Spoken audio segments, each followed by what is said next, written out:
Ya, salam. Perkenalkan, nama saya Kevin Martin Sijabat. Saya mahasiswa dari Institut Agama Kristen Negeri Tarutung dan saya prodi Pendidikan Agama Kristen. Di sini saya akan menjelaskan sedikit tentang teologi proper atau pengajaran tentang Allah dan kristologi atau pengajaran tentang Kristus. Pertama-tama saya akan menjelaskan sedikit tentang teologi proper atau pengajaran tentang Allah. Teologi proper adalah usaha ilmiah untuk menyelidiki hal-hal yang dapat diketahui mengenai Allah, keberadaannya, dan kepribadiannya, serta sifat-sifat dan perbuatan-perbuatannya. Masalah pengetahuan manusia dengan Allah. Allah tidak dapat diketahui dan dipahami sepenuhnya. Allah dapat dikenal oleh manusia. Ciri-ciri pengenalan akan Allah. Allah adalah sumber pengenalan kita tentang Dia. Pengenalan akan Allah didasarkan pada fakta-fakta dan hubungan pribadi. Maksudnya menuntun orang untuk memiliki hidup yang kekal. Yohanes 12 ayat 3. Persyaratan pengetahuan tentang Allah. Allah lah yang mengambil inisiatif untuk menyatakan dirinya sehingga manusia dapat mengenalnya. Tanpa itu tidak ada jalan manusia dapat mengenal Allah. Allah memberikan bahasa untuk berkomunikasi. Allah menciptakan manusia menurut gambarnya. Allah memberikan Roh Kudus. Teori-teori sekuler tentang Allah. Deisme pandangan yang mengatakan bahwa dunia ini adalah mekanisme yang bisa mengatur dirinya sendiri. Hakikat keberadaan Allah bisa dikenakan kepada Allah. Kedua kata ini diartikan sebagai yang melandasi semua perwujudan keluar. Allah itu roh. Allah merupakan zat tetapi bukan zat bendawi melainkan rohani. Allah itu tidak berbadan dan tidak berwujud. Allah itu tidak dapat dilihat. Orang-orang Israel tidak dapat melihat sesuatu rupa ketika Allah menampakkan diri di Gunung Horeb. Ya, selanjutnya kita akan membahas tentang atribut-atribut Allah. Istilah atribut artinya adalah yang melekat atau dimiliki. Cara menentukan atribut-atribut Allah. Yang pertama, cara kasualitas atau sebab akibat. Yang kedua, cara negasi atau penyangkalan. Yang ketiga, cara eminen atau meninggikan. Dan yang keempat, cara penyataan atau pewahyuan. Pembagian atribut-atribut Allah. Atribut atau sifat-sifat unik. Ketidaktergantungan Allah, ketidakberbahan Allah, kekekalan Allah, kemahadiran Allah, dan kesatuan Allah. Atribut-atribut atau sifat-sifat yang tidak unik, yang ciptaannya dalam batas-batas tertentu. Yang pertama, keberadaan Allah atau spiritualitas Allah. Atribut-atribut mental atau intelektual. Yang kedua, kebijaksanaan Allah. Allah selalu memilih tujuan yang terbaik. Yang ketiga, kebenaran dan kesetiaan Allah. Atribut-atribut moral. Kebaikan Allah adalah standar akhir atau utama dari kebaikan, bahwa semua hal tentang Dia dan perbuatannya adalah baik. Kasih Allah dalam kekekalannya memberikan dirinya kepada orang lain. Belas kasihan, kemurahan, kesabaran Allah, kebaikan Allah terhadap orang-orang yang menanggung derita. Kesucian Allah, terpisah dari dosa dan hanya Dia yang patut untuk disembah. Kedamaian Allah dapat hakikatnya, terdirinya, dan tindakan-tindakannya Allah sangat tertib. jalan kebenaran Allah, Allah selalu bertindak sesuai dengan apa yang benar dan Ia sendiri menjadi standar kebenaran itu. Kecemburuan Allah, Allah senantiasa melindungi kemuliaannya. Atribut tujuan yang pertama itu kebebasan Allah. Artinya Allah bertindak sesuai dengan kehendak-Nya. Yang kedua ada kemahakuasaan Allah. Artinya Allah dapat melakukan segala sesuatu sesuai dengan kehendak-Nya yang suci itu. Yaitu selanjutnya kita akan membahas Tritunggal. Pengertian salah satu doktrin yang paling penting dalam Kristen kita adalah Allah yang Esa, yang ada secara kekal sebagai 3 pribadi, yaitu Allah Bapa dan Putra dan Roh Kudus, yang masing-masing pribadi itu sempurna kealahannya. Isi doktrin Tritunggal. Memang untuk mengerti secara penuh doktrin ini adalah tidak mungkin.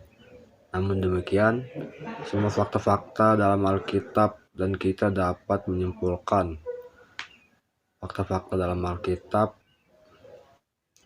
pengajaran ini. Ada 3 pernyataan penting dalam definisi Allah Tritunggal. Yang pertama, Allah adalah 3 pribadi, yaitu Bapa, Anak, dan Roh Kudus. Menyatakan bahwa Allah Bapa bukan Allah Anak, bukan Allah Roh Kudus, dan Allah Roh Kudus bukan Allah Bapa. Yang kedua, masing-masing pribadi Allah itu adalah Allah yang sempurna. 1. Kealahan Bapa tidak terlalu sulit untuk diterima karena Alkitab jelas sekali menyebutnya. Yang kedua, kealahan Anak kadang diragukan, tapi bukti-bukti Alkitab jelas menyebutnya, yaitu pada Yohanes 1 ayat 1, Yohanes 20 ayat 28, Ibrani 1 ayat 8, Kolose 2 ayat 9, dan Yesaya 40 ayat 3. Yang ketiga, kealahan Roh Kudus juga disebutkan jelas dalam Alkitab. Mereka 3 pribadi, tetapi Allah yang Esa satu esensi. Ketiga pribadi Allah ini tidak hanya satu dalam tujuan, tapi mereka juga adalah satu esensi dan satu hakikat. Hubungan antara ketiga pribadi Tritunggal. Ketiga pribadi Allah Tritunggal mempunyai perbedaan dalam fungsi utamanya. Allah Bapa, Anak, dan Roh Kudus mempunyai kesetaraan di dalam kealahannya, tetapi tidak di dalam menjalankan fungsinya, karena Allah Bapa memegang pimpinan tertinggi sesuai dengan nama yang diberikan, yaitu namanya adalah Bapa. Allah Bapa memberikan ketetapan, Allah Anak menjalankan ketetapan Allah, Roh Kudus menjaga dan memelihara akan pelaksanaan ketetapan Allah dalam hal keselamatan. Allah Bapa merencanakan dan mengirim Allah Anak ke dunia. Yohanes 3 ayat 16, Galatia 4 ayat 4, dan Efesus 1 ayat 9-10. Allah Anak taat kepada Bapa dan melaksanakan penebusan. Allah Roh Kudus dikirim oleh Allah Bapa dan Anak untuk mengaktifkan penebusan. Selanjutnya kita akan membahas karya-karya Allah. Yang pertama itu ada ketetapan Allah pengertian ketetapan Allah adalah rencana kekal Allah, bahwa dari sebelum dunia dijadikan Ia telah menetapkan segala sesuatu yang akan terjadi. Sifat ketetapan Allah dibagi menjadi 11. Tapi yang saya jelaskan hanya beberapa saja untuk mempersingkat waktu. Yang pertama yaitu ketetapan Allah itu kekal sifatnya. Yang kedua, ketetapan Allah itu tunggal. Dan yang ketiga, ketetapan itu berdasarkan akan hikmat Allah dan pengetahuan Allah. Yang keempat, ketetapan Allah itu pasti akan terjadi dan terpenuhi. Yang kelima, ketetapan Allah itu tidak berubah. Hanya 5 saja yang saya jelaskan untuk mempersingkat waktu. Setelah itu, hubungan, ketetapan, dan kehendak Allah menetapkan segala sesuatu sesuai dengan kehendak kedaulatannya. Kehendak Allah seiring dibagi dalam 2 kategori. Yang pertama yaitu kehendak yang dinyatakan, dan yang kedua yaitu kehendak Allah yang tidak dinyatakan atau tersembunyi. Kesulitan menerima doktrin ketetapan Allah. Bagaimana kehendak bebas manusia? Apa arti kata bebas? Allah tidak membicarakan tentang kebebasan manusia dalam arti di luar Allah. Apabila usaha manusia untuk mendapatkan keselamatan tidak diperhitungkan, Tuhan bekerja melalui tindakan manusia. Apakah Allah menciptakan dosa? Allah mengizinkan dosa terjadi, tetapi Allah tidak melakukan dosa. Namun demikian, keberadaan dosa itu pun ada di bawah kuasa kedaulatan Allah. Ya, itu dia yang dapat saya jelaskan sedikit mengenai teologi proper atau pengajaran tentang Allah. Ya, selanjutnya saya akan menjelaskan sedikit tentang kristologi atau pengajaran tentang Kristus. Siapakah Yesus Kristus? Yesus Kristus itu tampaknya sepintas itu kan seperti manusia kan, biasa sebagaimana halnya kita. Ia dilahirkan oleh seorang perempuan, dibesarkan di desa, dan berkata-kata dalam bahasa manusia. Ia tidak memiliki hal yang begitu hebat sehingga kita harus memikirkan dia sedalam-dalamnya. Tetapi mengapa ia sanggup melakukan perkara-perkara ajaib yang tak dapat dilakukan manusia biasa?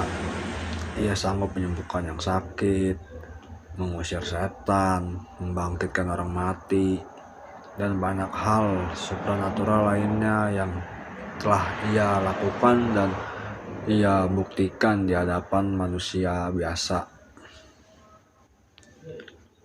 Pertama, kita akan bahas tentang permasalahan kristologi.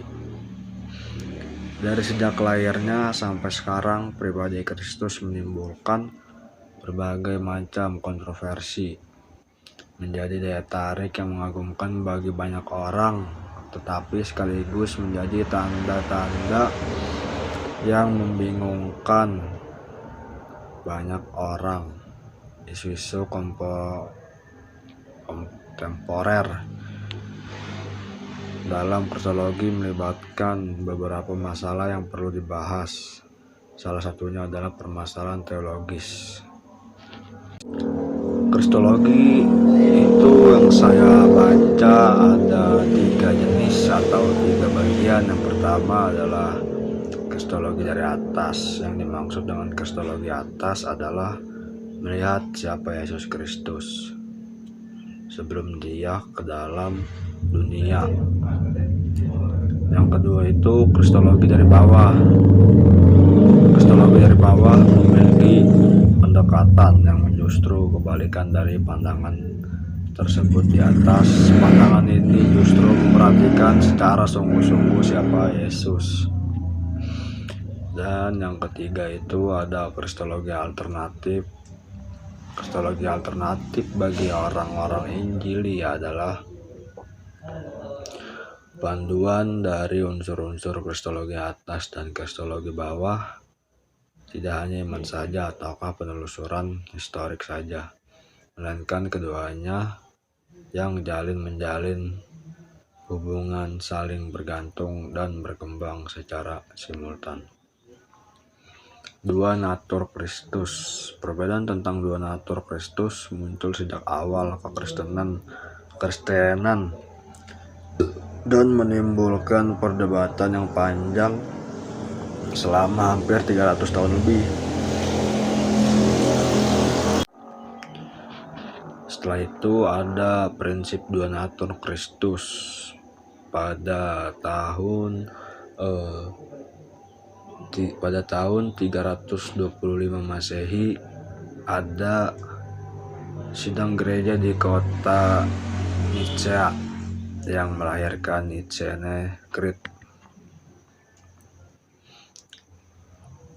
Sifat-sifat setiap hakikat dipertahankan dan bersatu membentuk satu pribadi. Inti pengajarannya adalah Yesus pada saat yang sama adalah sempurna dalam keilahian dan sempurna dalam kemanusiaan. Dua hakikat atau natur Yesus, tanpa pencampuran, tanpa perubahan, tanpa perpecahan, tanpa perpisahan. Catatan penting tentang penyataan Credo Kakidon. Meskipun keilahian dan kemanusiaan Yesus adalah tanpa perpecahan dan tanpa perpisahan, tetapi dua hakikat tersebut tetap bisa dibedakan. Masing-masing hakikat tetap memiliki sifat-sifat tersendiri. Hakikat ilahi Yesus tidak berubah menjadi hakikat manusiawi. Yesus selama di dunia, Yesus tetap Allah sejati. Hakikat manusiawi Yesus tidak berubah menjadi hakikat ilahi Yesus setelah kenaikan ke surga. Yesus tetap menjadi manusia sejati. Dua hakikat Yesus tidak bercampur membentuk pribadi ketiga. Yesus dua hakikat tetapi satu pribadi atau logos. Tunggal satu hakikat tetapi tidak pribadi. Berikutnya ada keilahian Kristus ya. Bukti-bukti keilahian Yesus. Pertama, pernyataan Alkitab secara eksplisit. Dalam perjanjian baru, dalam konteks, dalam pengakuan Thomas di Yohanes 20 ayat 28, struktur kalimat Yohanes 1 ayat 1c.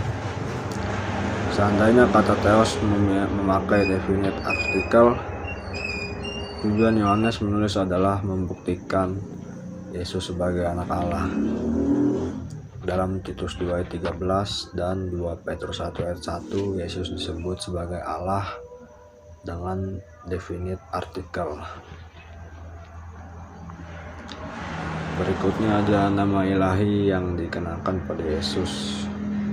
Pertama, Allah perkasa, dan yang kedua, nama Yehova dikenakan pada Yesus baik di perjanjian lama dan di perjanjian baru. Berikutnya ada inkarnasi dan kenosis. Arti dari kata inkarnasi, kata ini berasal dari bahasa Latin.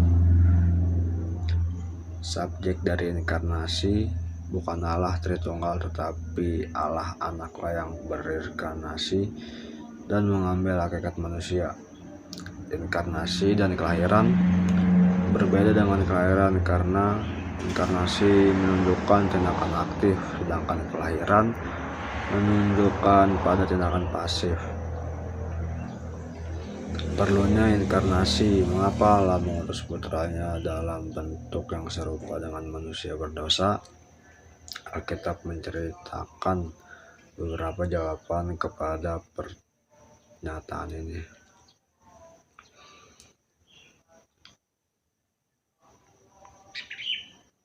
Untuk menyingkapkan Allah kepada kita, untuk memberikan suatu teladan bagi kehidupan kita, memberikan suatu pengorbanan yang efektif untuk dosa, agar mampu menggenapi perjanjian kepada Daud, untuk memusnahkan pekerjaan iblis, agar mampu menjadi seorang imam besar yang penuh rasa simpati, agar mampu menjadi seorang hakim yang memenuhi syarat, apa yang terjadi pada saat inkarnasi Firman menjadi manusia. Firman menjadi manusia berarti Logos mengambil hakikat manusia atau tubuh dan jiwa tanpa mengalami perubahan dalam hakikatnya, tanpa kehilangan sifat-sifatnya, tanpa menghentikan atau mengurangi kegiatannya. Yang kedua itu adalah kenosis ya.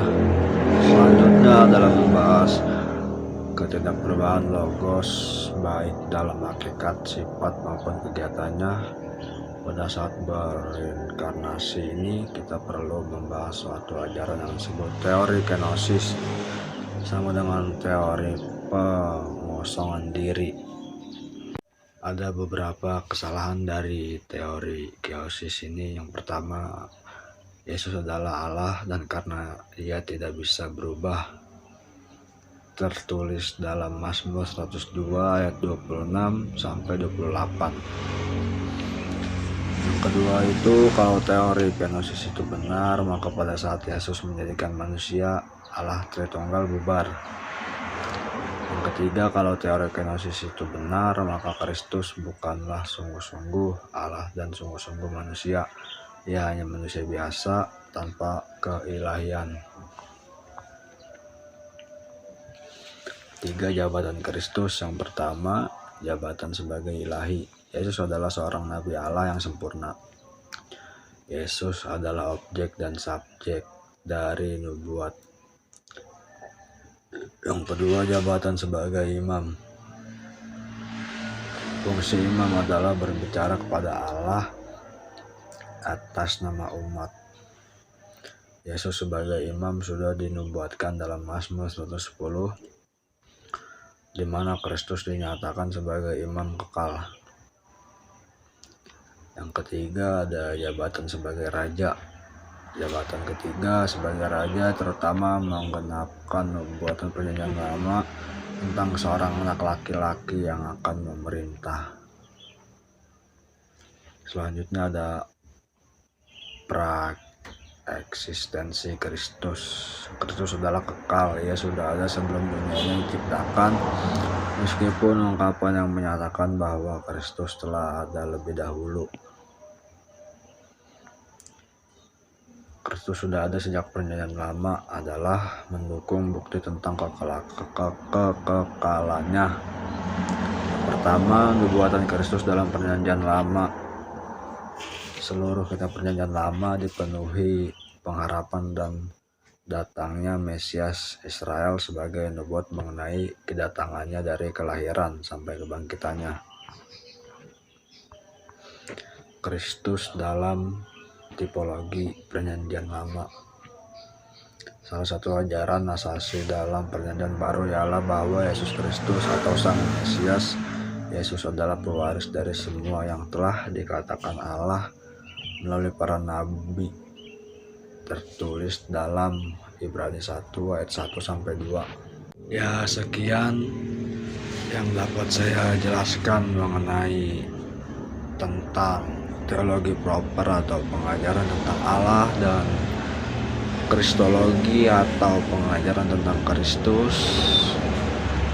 Kurang lebihnya saya mohon maaf. Sekian, terima kasih. Shalom.